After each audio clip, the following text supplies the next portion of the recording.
Okay, for segment 1 today, we're going to continue our deep dive, read through our lazy podcaster, YouTuber content of diving into the game, looking at it, reading it to you, debating rules, thinking about how the gameplay could be, and so forth. As we look today, this first video is going to be on close combat, so punching, kicking, knives, things like that. This is actually going to be a pretty quick video comparatively. The next video is going to be on range combat, and that's going to be a doozy, because let's be honest, when you're talking modern warfare, most of it is going to be, shooty, pew pew, right? It's not going to be so much, punching and stabbing unless somebody did something really wrong. So all right, let's take a look at what we've got here. I forgot to share it. It doesn't matter. I can get it up, because in the meantime, I can tell you to look in the description below where you can find where you can. Today I have to this way. To where you can learn how to be a live streamer, because I'm failing. Donate to Legion of Myth. You can give to our charity. Present, please. There you go. And I am going to need that. Perfect. Okay. Sorry, I've got some things that I'm going to be doing in today's show that requires me to do this a little differently than normal. All right. So there is our player's manual. Like I said, I said it for live streamers. I'll say it for you folks now, that I did not get to play this week. Unfortunately, like I was supposed to. The game had to be canceled. Where is it? It's like page 50 something. Close combat 62 there. I click on page 62 and it takes me to the end of the book. That's awesome. Close combat. This is where we are starting with some crazy guys straight out of a 1950s. Oh no! Vietnam era movie. Guy is VC for sure. Look at him. He's Is angry. He is storming the wire. He's probably not thinking he's going to see his wife again. Yep. I think it's a zombie, dude. This is zombie apocalypse crap right here. Maybe. But there's no zombies in this game, from what I understand. So this guy's just got to be real angry. All right, close combat. When you attack in close combat, use the close combat skill. Okay, game over. You win. Next video. Video, we're going to... Close combat happens in the same hex as your target. So that's a good sticking point right there. You've got to be in the same hex as somebody. This isn't Battletech. You can actually have two people in the same hex. There can be no barrier between you and your target. I had some people quibble about that when we talked about it before. Again, it's a simplistic rule. If you're doing more theater of the mind, you can make it up how you want. If you think that somebody can reach across a barrier and stick somebody in the head, let them do it. On the tactical map, it's just a rule for consistency's sake.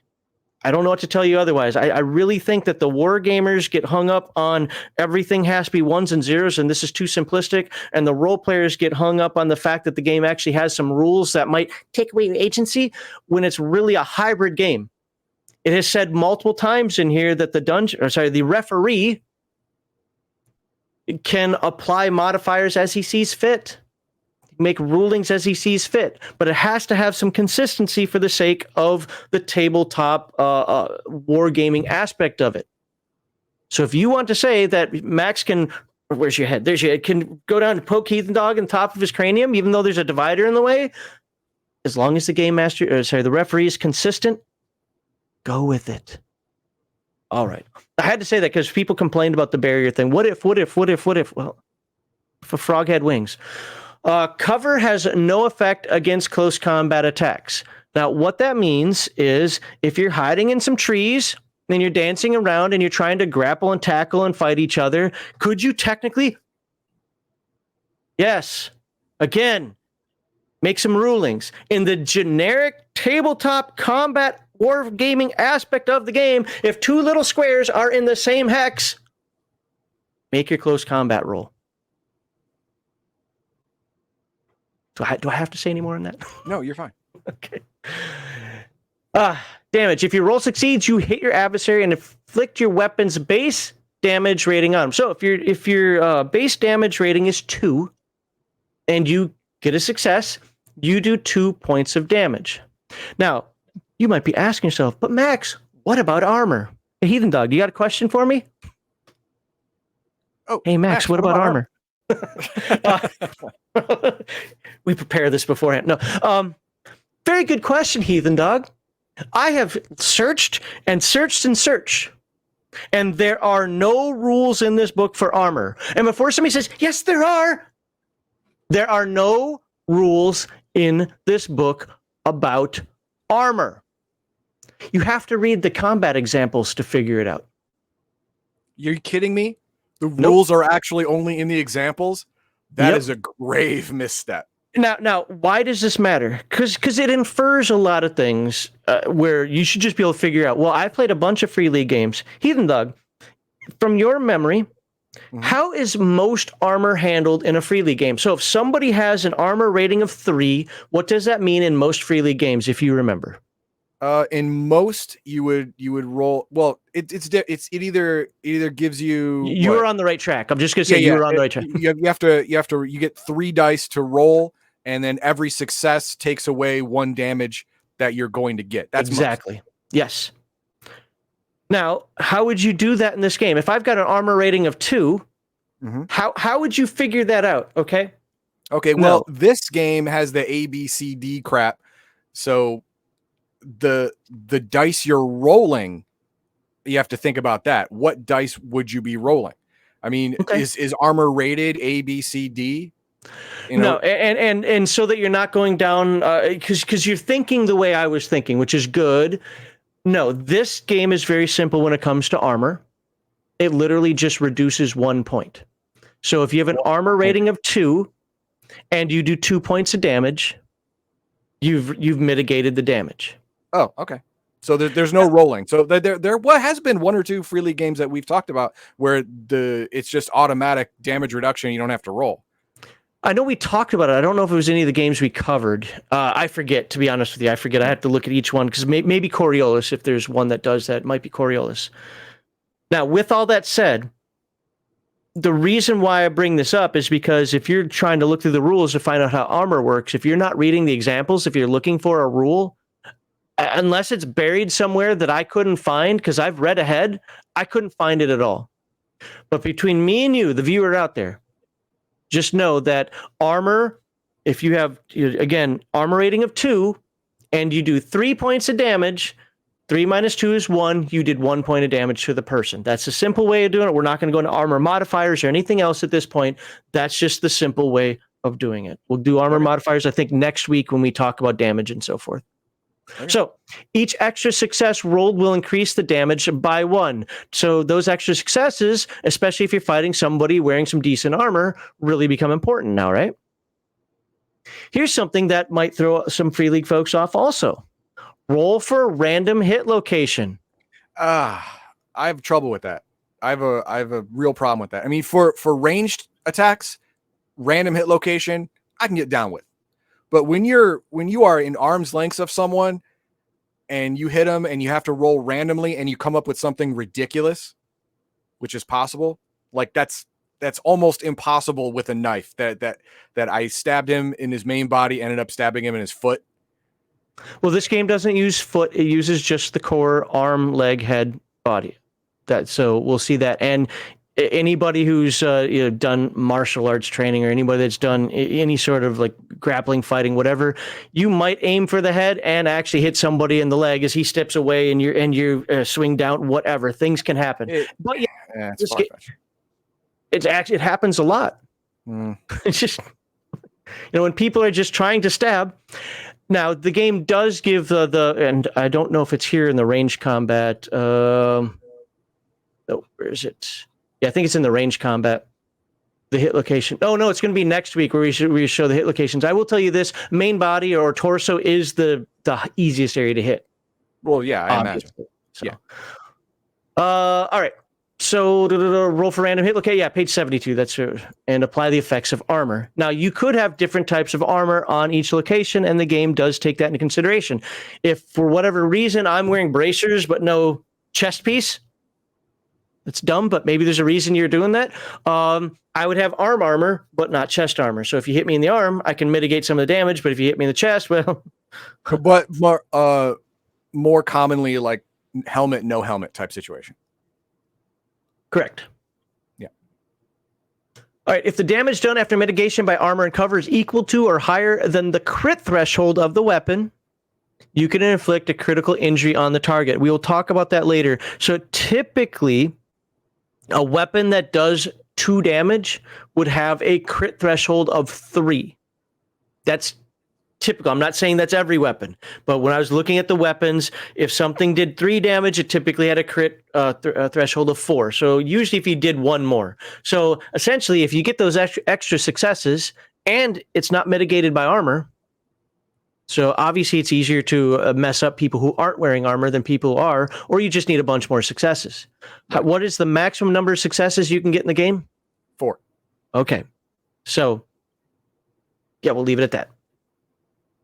Pushing and reliability. If you push a roll in close combat, each boom boom will reduce the reliability of the rating or reliability rating of the weapon by 1, or inflict, let's go over here, 1 point of damage on you if you're fighting unarmed. You twist an ankle, you wrist, whatever. That would be the only way you couldn't reduce reliability on a weapon is if you're not using a weapon. What you did was you reduced reliability on your hand or foot, which is called damage.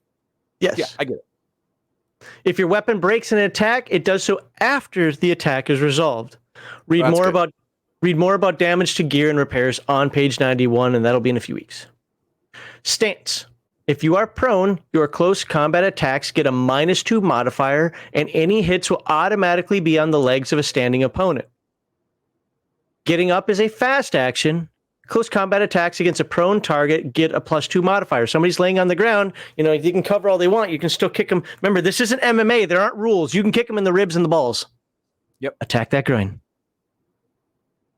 What was it? Was it, what's his name? Oh my God, I can't remember. Ken.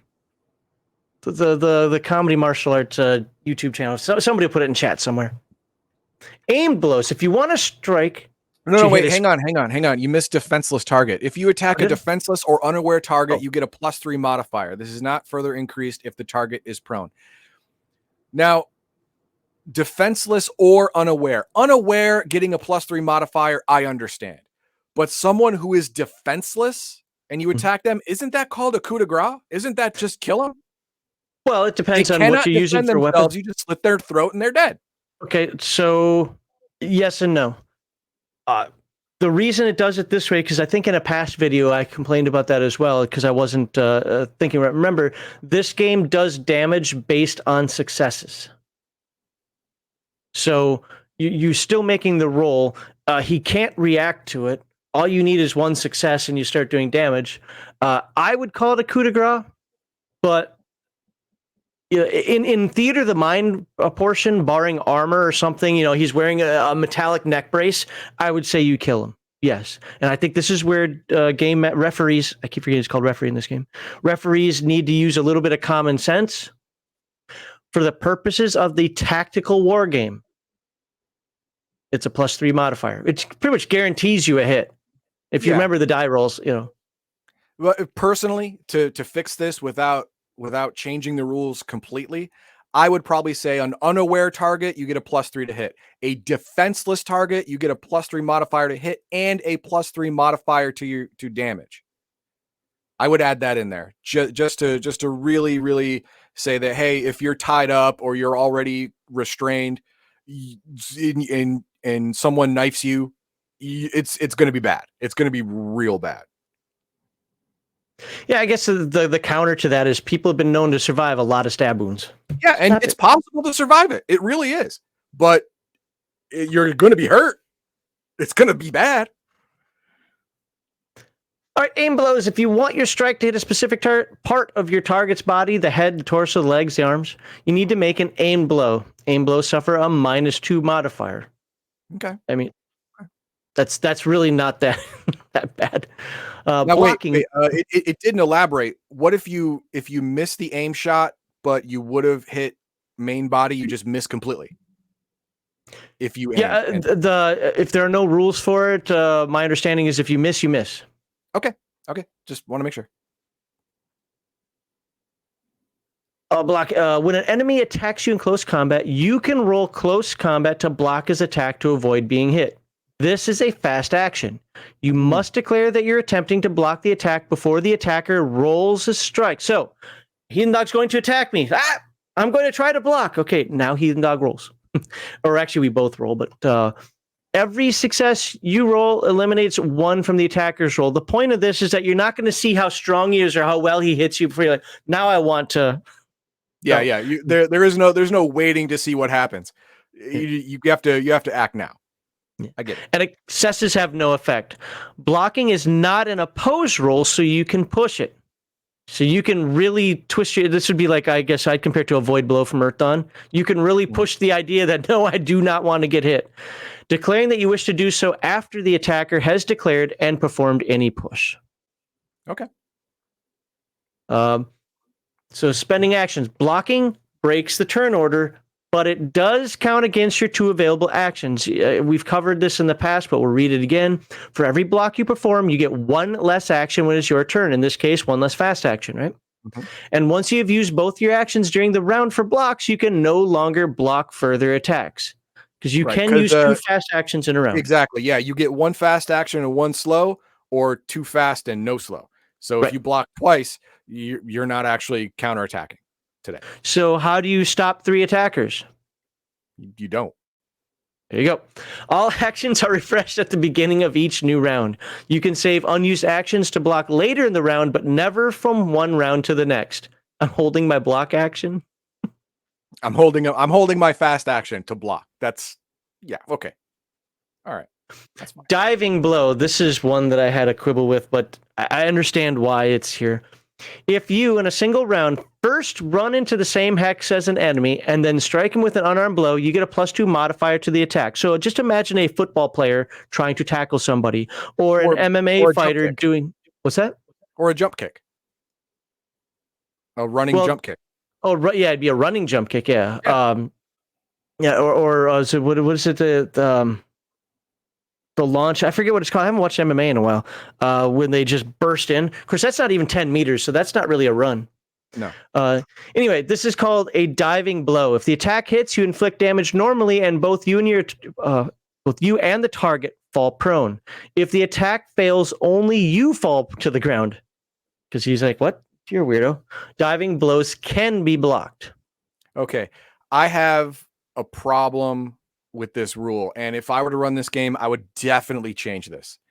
A diving blow should not give you a +2 modifier to attack. A diving blow cannot be as accurate as if you are actually centered and balanced and then striking. What I would do is give it a +2 modifier to damage, because that's exactly what it should be. You're increasing the damage because you're increasing your mass momentum along with the strength of your strike.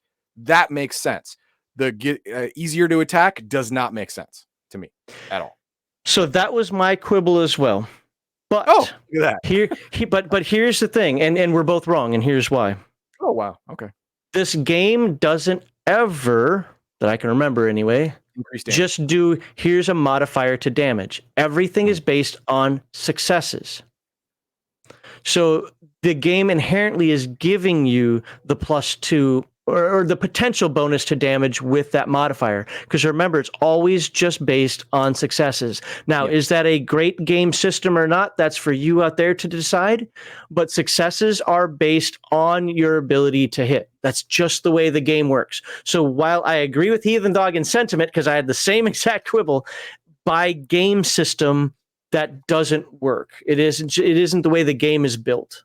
It's the same thing about the +3 to attack an unarmed opponent. It's like, what? Or sorry, unaware opponent. It's like, wouldn't that just be damage? The game doesn't do bonus damage like that. It's based on successes. That's just how it works. So with that in mind, staying true to the core of the game, conceptually, I agree with Heathen Dog, true to the core of the game. We were both wrong in this one, and that's why this rule works the way it works. But yeah, it was I would remove diving blow as a combat option, just because it doesn't make sense. Okay.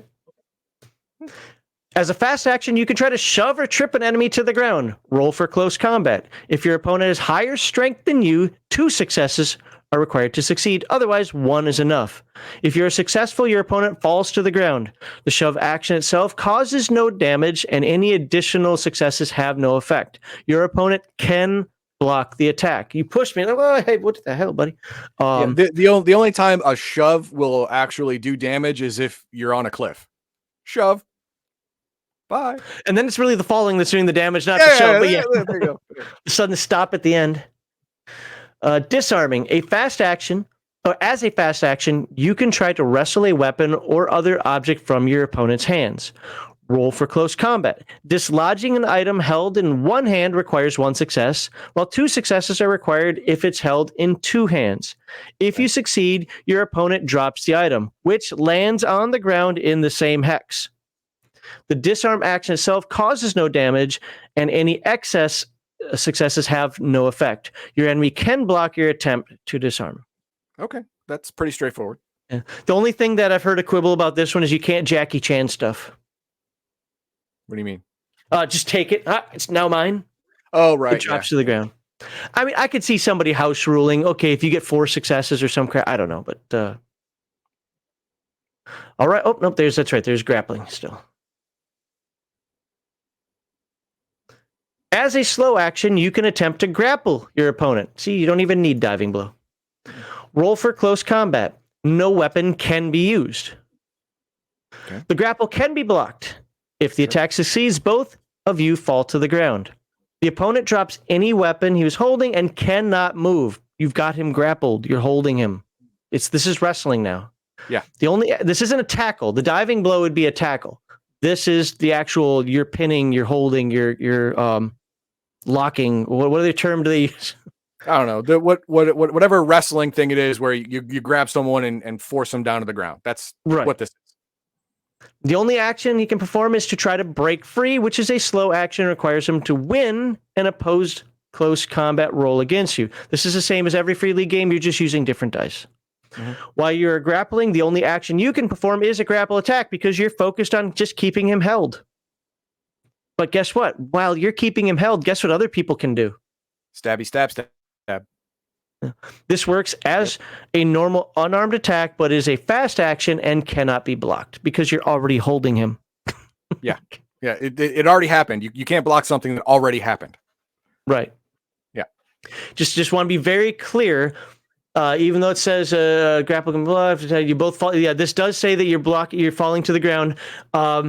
There are no rules in the game that I'm aware of that are standing and holding somebody. That would still, in normal common sense, though, that would still be a grapple. A grapple. One of the things that I think that this game did wrong is it tried to stay too simplistic in some things because it wanted to remember that it is kind of a rules light tactical war game.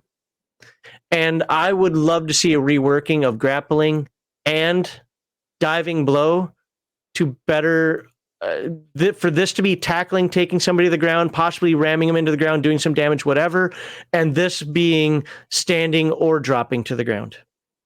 You know, in a way, Palladium does that fairly well. But referees always remember, the game has said it 100 times, that you will make the decision on this stuff. If you think that somebody can grapple, they can. And holding somebody up and say, it's a foam Nelson or whatever, so somebody can't really get away. Talk to prison guards. They know about a lot of those locks. Yes, let it happen. Retreat. If you have an active enemy in the same hex as you and there's no barrier between you, you must make a mobility roll to move out of the hex. If you fail, you still move, but the enemy gets an immediate free close combat attack against you. Basically, instead of using some jukes to get away, you just turn around and he's like, you dum-dum. Or you just did it so poorly, you thought you juked, and he's like, yeah, no.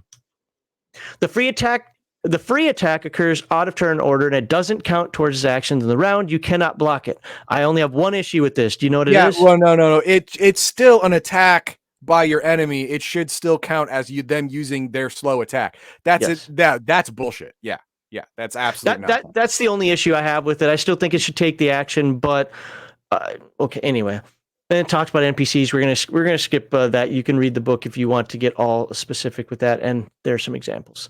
So that's it for close combat. Not a lot to it. Remember, it's trying to combine tactical wargaming with role playing. I honestly, I generally like it. I just think they should have gone full bore into the war game side of it. I think there should be more rules, more maneuvers, more specificity. That's just a personal take. Your mileage may vary on that. And what do we have for comments? We actually don't. I mean, some people commented on stuff that you said, but you know, like the whole diving blow is a Superman blow, and Chris said it's a tackle or a takedown for the grapple. You know, instead of calling it grapple, you call it tackle or takedown, and then both of you being on the ground makes a lot more sense, because that's what a tackle or a takedown is. You end up on the ground. What makes me nervous aren't the role players, believe it or not. It's the war gamers. The war gamers, and I'm talking, again, I've dealt with a lot of these guys who only look at the rules of the game, and that's all you can do. A lot of times, and I don't mean this all the time, but a lot of times compared to role players often have too much imagination. Temper it down a little bit. War gamers oftentimes don't have any imagination. Okay, so you can't. You take him to the ground. No, I want to grapple him standing up. Can't do it. Says you take him to the ground. You know. So I really wish the game would have leaned more into more combat options to avoid those kind of things. This is why I'm stressing over and over and over again that referees, you are the final arbiter. Yeah, and to fix this one, to fix this one, it's super easy. Just instead of calling it grapple, call it what Chris says, tackle or takedown. And then being on the ground at the end, no one can quibble with you because it's in the name. Well, tackle or takedown would be diving blow. Well, no. A tackle maybe, but takedown, not necessarily. Right? You got to watch the pedantry with the terms. The games define the terms, not us. I understand. But you know, instead of grapple, which is hanging on, which is just holding someone or something, takedown is that would be the shove. That would be the shove, because shoving also included tripping. No. Takedown is you go down with it. You are taking someone down, which means you're going down with them. What's the difference between that and tackle? It's the same thing. Yeah, but you said tackle sounds a lot like you had a running start, whereas takedown is not implied or inferred that there's a running start. Okay, I see what you're saying. Okay, I get what you're saying. No, I mean, I was just using the word tackle for a diving blow. Just that's what diving blow is. It's a tackle. It is a takedown. Yeah. So, I mean, I could, I absolutely could see something where it's like, I'm just taking him down. I'm not trying to hurt him. Just take him to the ground. Again, police do it all the time, right? They take people down and not try to hurt them. So, I mean, I think that as a referee, though, that's where the referee steps in and says, okay, you player, you want to take him down but not hurt him? Great. Roll your successes, and we'll just ignore the damage side of it. Now, a wargamer, but someone's supposed to do damage also. I shouldn't do that. I shouldn't mock war gamers, because honestly, the role players have the same exact issues, just on the other side. Just make the decision for your table. Okay, just make the decision. All right. So I guess since we don't have any more comments on that, please like, subscribe, and share. Yes, this one was kind of short. I'm promising the next one is going to be long and is going to be contentious. So I can't wait to get into that. And we're going to talk about people. Yeah, we're going to talk about ranged combat. We are going to readdress the line of sight rules because it's important for ranged combat. And I have slides. Oh, that's right. Pulling out the slides. So stay tuned for ranged combat in the next video.